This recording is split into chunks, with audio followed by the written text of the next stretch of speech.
عالم اسلام میں سے عالم عرب ان کے شکنجے میں جا چکا، کیوں بنا کر کھڑے ہوئے ہیں اسرائیل کو ماننے کے لیے اور سر تسلیم خم کرنے کے لیے؟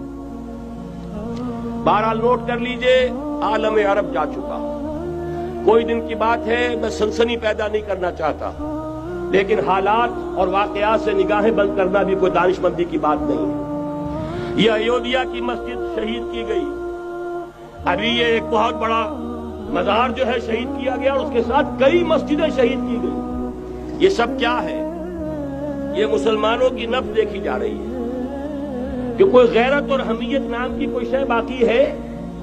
جیسے علامہ اقبال نے وہ نظم لکھی تھی، عبدالقادر روہیلا بڑا ظالم جفاجو کینہ پرور تھا، لیکن یہ کہ اس نے جو ایک ٹیسٹ لیا تھا کہ وہ جو عورتیں ہیں تیموری خاندان کی، ان میں کوئی رمق رہ گئی ہے؟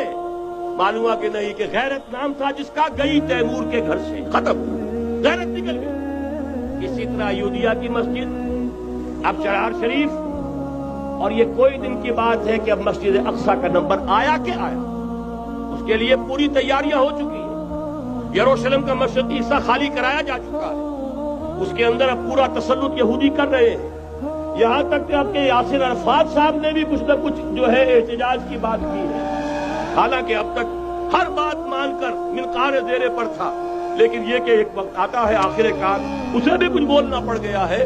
لیکن یہودی اب پیچھے قدم ہٹانے والا نہیں ہے۔ ان کا تھرڈ ٹیمپل، تیسری مرتبہ ہیکل سلیمانی تعمیر ہونا ہے۔ نوٹ کر لیجئے، ان کے لیے وہ وہی کچھ ہے جو ہمارے لیے کعبہ ہے، ان کے لیے ہیکل سلیمانی بالکل وہی حیثیت رکھتا ہے جو ہمارے لیے کعبہ۔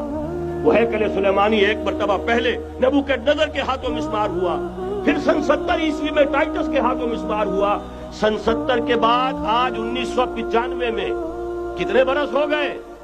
پورے 1925 برس ہو گئے کہ ان کا کعبہ زمین بوس پڑا ہوا ہے۔ اب تک تو ان کا بس نہیں تھا، اب تو بس ہے کہ نہیں؟ اب ان کی حکومت ہے کہ نہیں؟ اب شاہ حسن ہو چاہے شاہ حسین، ان کے نوکر اور چاکر ہیں یا نہیں؟ اب انہیں ڈر کس کا ہے؟ لہذا کوئی دن کی بات ہے، مسجد اقصی شہید ہوگی اور ٹیمپل کی تعمیر شروع ہوگی۔ یہ تو بہرحال ایک نقشہ ہے۔